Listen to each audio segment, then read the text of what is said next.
Hello, everyone. Welcome to another edition of InfoNuggets with Amy. I'm your host, Amy.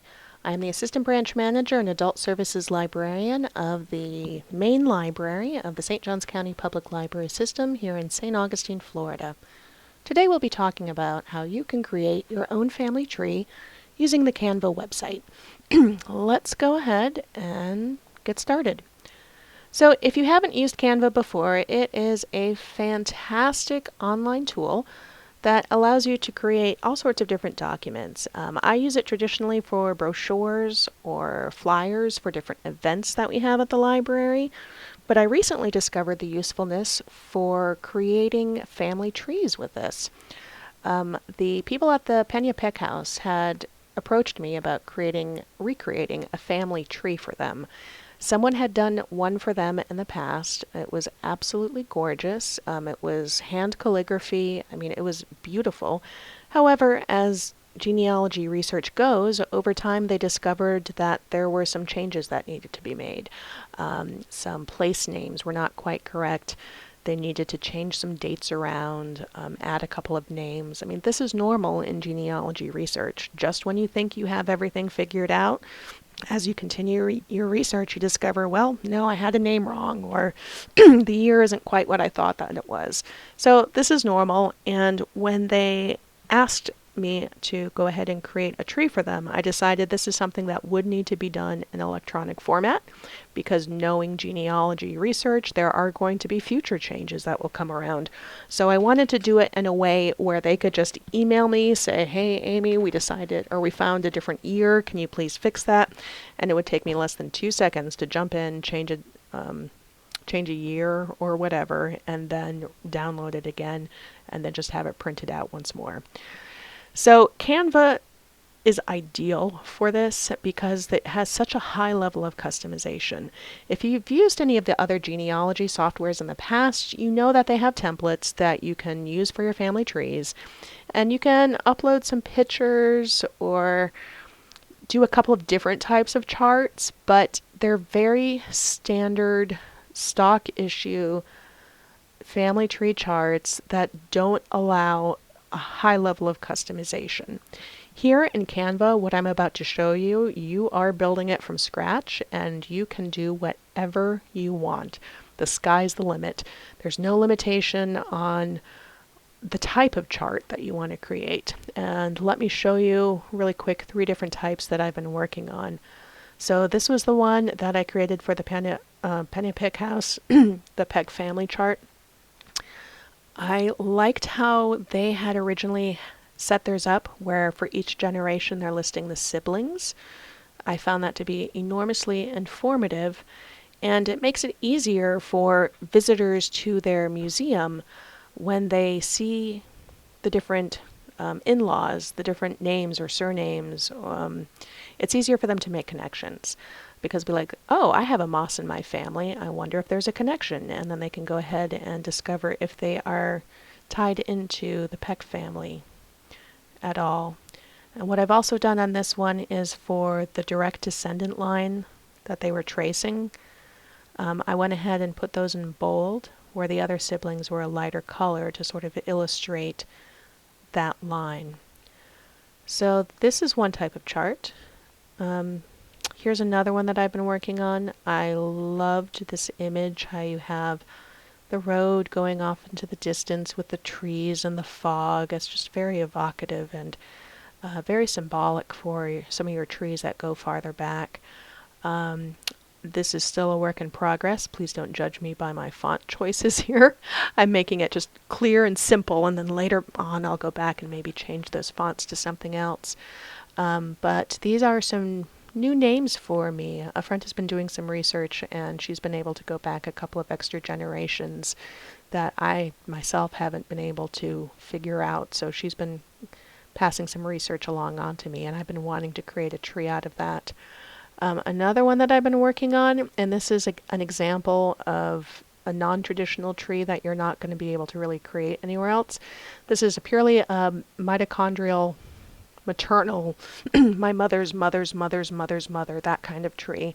And these are some of the additional names that my friend recently found, and I've just been so excited about these because this is the one line that I've cared the most about, and I haven't been able to get very far at all on my own. So having her assistance has been hugely beneficial. But this is just another example of a different non-traditional type of tree that you could create. So let's go back here to the main Canva page. And if you missed it, that was canva.com. You're going to try to type in Canvas. Don't. Leave that S off at the end. It's just canva.com. Now, they do have some built-in templates for the more traditional uses for Canva: brochures, flyers, you've got social media sized postings. But if you do a search for family tree, they actually have a couple of templates in here that you can go ahead and use and play around with. Maybe just to kind of get your feet wet and figure out how all the software works. I love that they have a cat family tree. That cracked me up when I saw that. But here, if we just want to edit one, maybe click on it. You can go ahead and click on it. It'll bring it up for you in a smaller size. This is at 56. If we wanted to see the full size, to zoom in, we can also hide that over there so you can get a closer look. And they make it so easy here. Look, they have a dog. Oh, see? Non-traditional trees. This is not something you would find in your regular genealogy software. You can't add dogs. But you can go ahead and just click on any of these and highlight it, change the names. You can add your own images to it. So here, for instance, if I wanted to change the picture, over here on the left we have an Uploads button. If I wanted to put my own great-great-grandmother in there, I would just slide it right there. And there we go. I can just go ahead and type in Anna Semrau and change it around like that. So these built-in templates are super easy to use. They've made it, and it's a very attractive looking tree as well. Just the formatting of it and the graphics that they've used and the way that they've been able to create these little charts and lines. I mean, that looks nice. So you can play around with that, again, to get your feet wet and figure out how all the different controls work. But let's go ahead and show you how I created this tree. So let's see here. Up here on the Canva page, the main Canva page, we're going to click where it says Create a Design. And you can do any of the different sizes that they have. But for this one I did custom dimensions because they had a frame that they wanted to reuse from the original tree. So I wanted to do something that would fit in that tree. When you do custom dimensions, it will default to pixel size. I don't know I can't visualize pixel size, so I always change it to inches. That's how my brain works. And let me remember what size that was. That was 24 by 18. So 24 by 18. And then you can just go ahead and create a new design. And you get a blank sheet, which is a little bit intimidating, but this is where you really get to let your creativity just go out in any direction that you want it to. So over here on the left, we have a whole bunch of different tools. We've got the templates, which we're going to ignore because we're rebels. We're creating our own, so we're not using any stinking templates. Uploads, these are any images you might wish to upload, stock photographs, elements, text, styles, music, videos. We're not adding music or videos to our tree. But let's click here on background.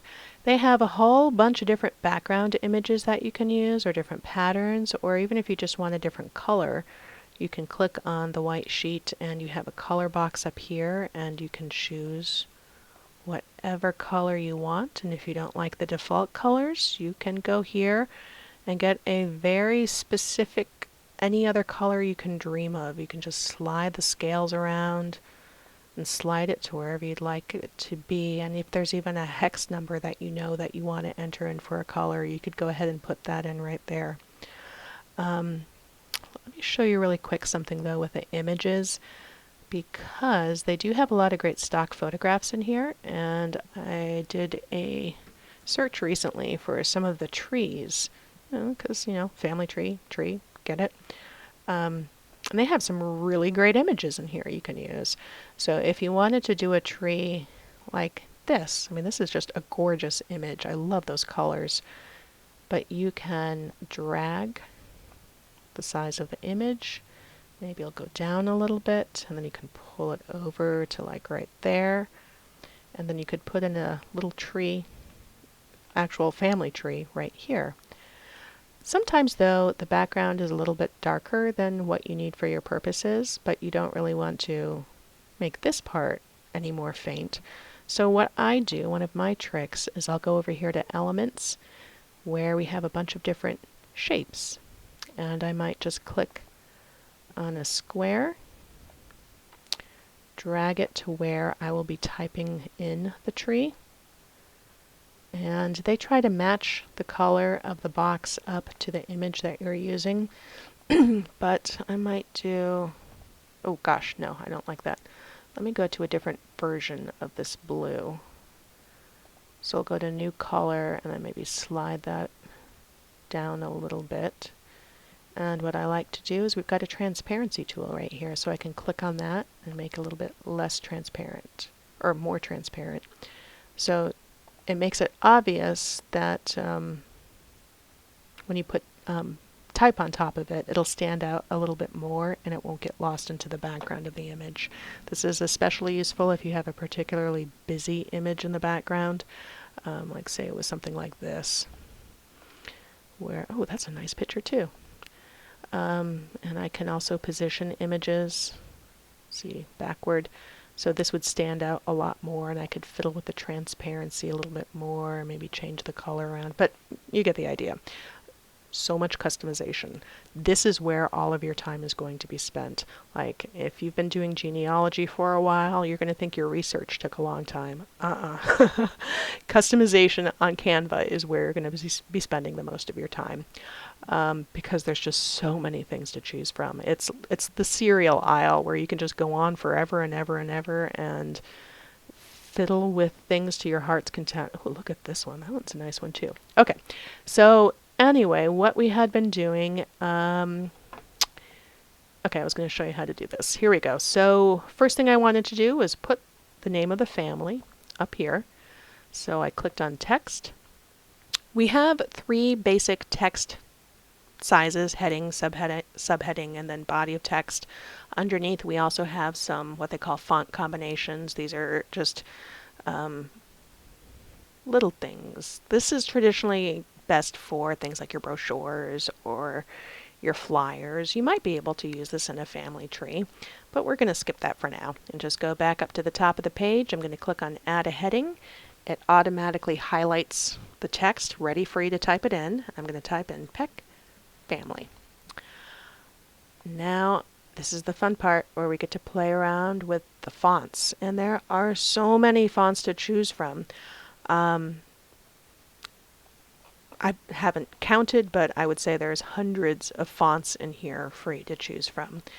And again, this is where you're going to be spending the majority of your time, just trying to decide which one you want to use. I love this one, Cabin Sketch. Let's fiddle around with that. And we can resize it by dragging the corners, sliding it around. I love that font. The one that I used though for the other tree, and up here I can type in a type of font, so if you wanted to see all of the cursive fonts that they have available, up here, and I believe the one, here we go, Opinion Script. This is just a nice cursive calligraphy sort of script that looks just like a nice, good, traditional script or font to use for a family tree. So I started off with that. And then over here I started off with their earliest known ancestor that they had found in their research. So this would be William Peck. What I'll do now is add a subheading, and I'm just going to start typing in his information. We'll make the changes afterwards. So let's see here. So his first wife was Elizabeth Davis. I'm indicating underneath with parentheses, married, Elizabeth Davis, and I made a note that she was the first wife. And then his second wife was Sarah Williams Holt. Just type that in. Second wife. And William was born 1601, died 1694. I already forgot. 1601. And died 1694. And underneath, let's see here, his first wife, Elizabeth, born 1608, died 1683. Born 1608, died, I tell you, my memory, 1683. Okay, 1683, that was the first wife. And second wife, 1620 to 1717.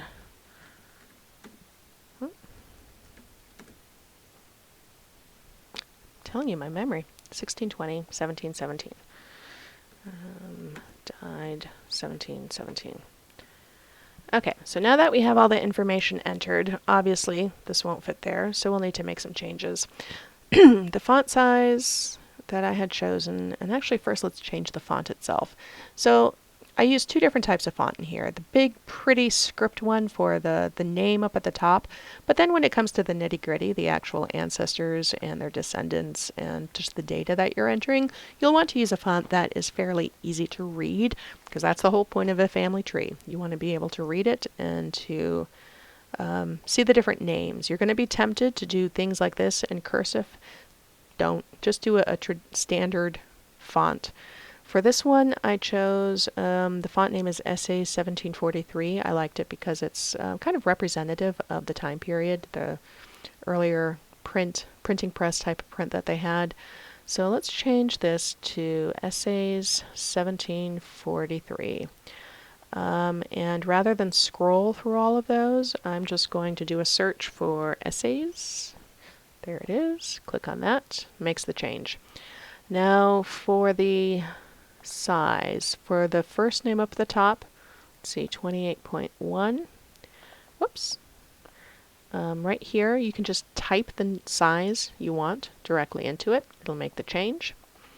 For his two wives, they are 23.4, so I'm just going to highlight. That last parentheses is tricky. Okay, and that was, what did I say, 23.4? And the data underneath, 21.1. 21.1. So super tiny. So let's zoom in a little bit so we can see that better. And then we can just drag this over. So the way that I prefer to do this is I make the person, their first person, their name larger than their spouse's, and then the additional data about them a little bit smaller. And this entire one I did in bold. There we go. Whoops. So let's move that over. And notice over also as I'm moving this around, see those pink guidelines that pop up? That's one of the things I absolutely adore about Canva, is they make it so easy to just space things correctly. In the past, you would have to eyeball it and kind of guess like what was centered, what wasn't, what size, use a little ruler even. No, they just automatically come up with guidelines to help you figure out where something should be spaced. I love it. Okay, so underneath that I had a line. Let me show you how to get that. So that's over under Elements. They have a section here for lines. They have other things in Elements that are worth looking at. They've got different shapes, frames for images, stickers, charts, grids, gradients. They even have a whole little section here on coronavirus images. All sorts of things. So worth looking at, but let's take a look at lines. I'm going to click here where it says See All. And there's a ton of lines, and you're going to have that same problem where you're going to spend so much time looking at each of the different lines. You never realized how interesting lines could be until you had all of these to choose from. But this was the one that I had used. So it comes in really big, much too big for what we can use. So I'm going to shrink it down, slide it up to where I want it to be, and then just drag it over. Easy peasy. There we go. Let me just bring that down a bit. Oops. And I like to do each of these elements individually, so you can do things like that. Just makes it so much easier. So rather than click over here on text and do everything we just did earlier for the next generation, I'm just going to click here. And look, we have a duplicate tool right up here. So I'm going to click on duplicate, scroll down, drag it to where I want it to be, and then I can just go ahead, click on the name, and change it to the next one.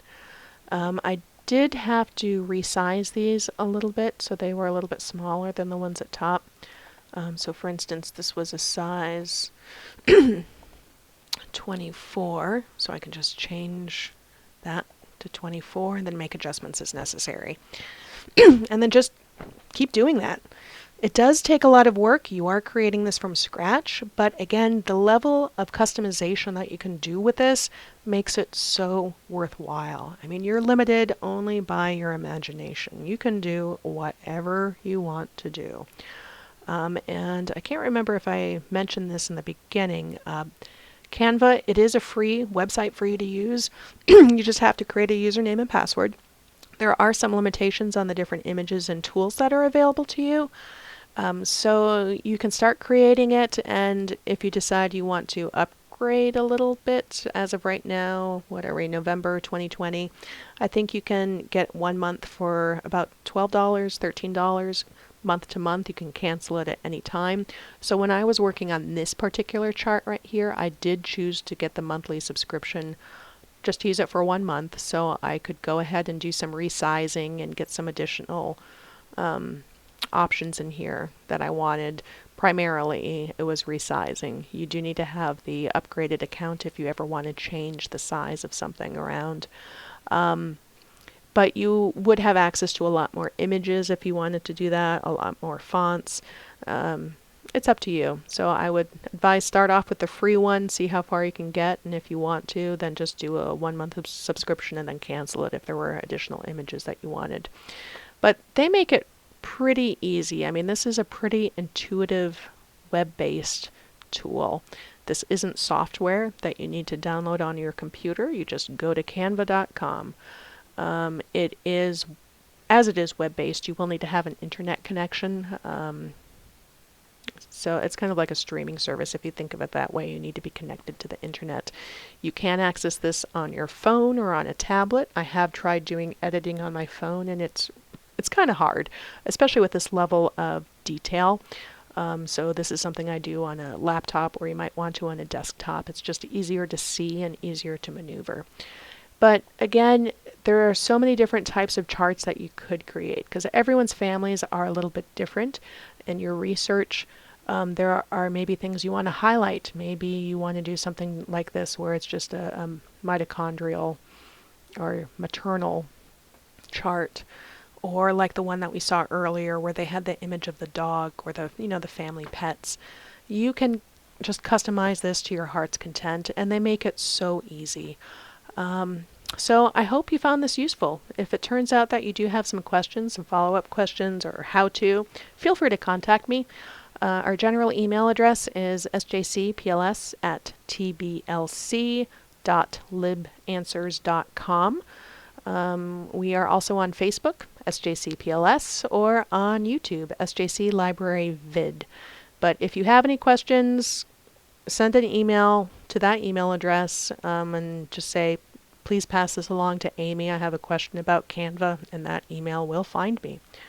So thank you all very much for joining today, and I hope you have fun with this. I would love to see what you come up with. So email me your chart. I'd love to take a look, see your creativity and what you can create. So thank you all very much again for joining, and I hope you have fun. Bye.